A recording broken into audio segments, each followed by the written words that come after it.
U.S. Senate votes to kill second's crypto accounting policy, testing Biden's veto threat. A dozen Democrats joined 48 Republicans in voting to repeal SAB 121. The U.S. Senate joined the House of Representatives on Thursday in seeking to erase the controversial Securities and Exchange Commission second crypto policy, known as Staff Accounting Bulletin No. 121, though President Joe Biden has vowed to veto the resolution. The Senate voted 60-38 on the effort to overturn the policy, commonly referred to as SAB 121, though the crypto industry may not breathe a sigh of relief over the initiative's banking constraints, because Biden said that letting the rule be removed this way would disrupt work to protect investors in crypto asset markets and to safeguard the broader financial system. A dozen Democrats voted alongside a majority of Republicans in favor of the resolution, easily giving it well over the simple majority of votes needed to pass. However, the resolution did not receive enough votes to make it veto-proof. Even Senate Majority Leader Chuck Schumer DNY bucked the leader of his party in opposing the second's crypto effort, alongside other leaders in the Democratic Party. Cynthia Lummis RYO, who pushed for the resolution in the Senate, said the bulletin was a disaster that did not protect consumers. This is a win for financial innovation and a clear rebuke of the way the Biden administration and Chair Gary Gensler have treated crypto assets, and marks the first time both chambers of Congress have passed standalone crypto legislation, she said in a statement issued by the agency in 2022.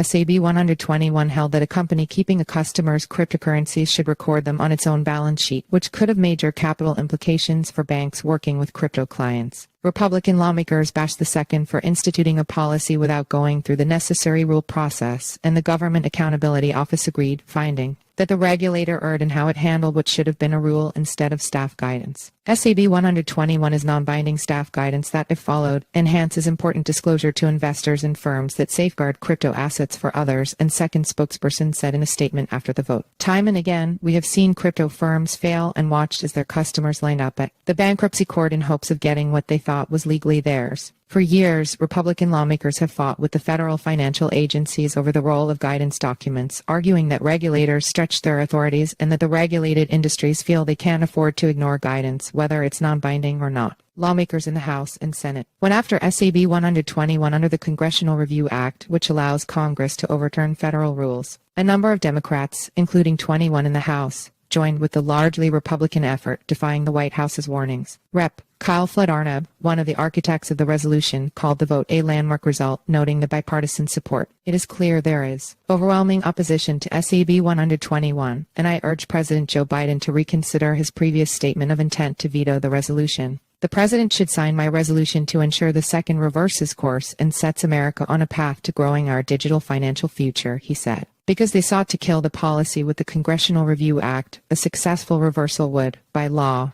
mean the second wouldn't be able to pursue similar policies in the future, which the White House statement suggested could also inappropriately constrain the second's ability to ensure appropriate guardrails and address future issues related to crypto assets, including financial stability. Rep. Wiley Nickel DNC, who also co-sponsored the House resolution, said the House never should have had to resort to the Congressional Review Act and reiterated his call to the second to withdraw the bulletin before it goes to Biden's desk. Today's Senate vote to repeal SAB 121 sends a clear bipartisan message. Congress will not stand idly by as Gary Gensler and the second deliberately sidestep the statutory rulemaking process and overstep their regulatory authority, he said. Apart from a previous crypto taxation provision that made its way into an infrastructure law despite the industry's resistance, this marks the first time that Congress has moved on an issue that focuses on the crypto industry, and it was in a way meant to aid the sector. Second spokespeople did not immediately return a request for comment.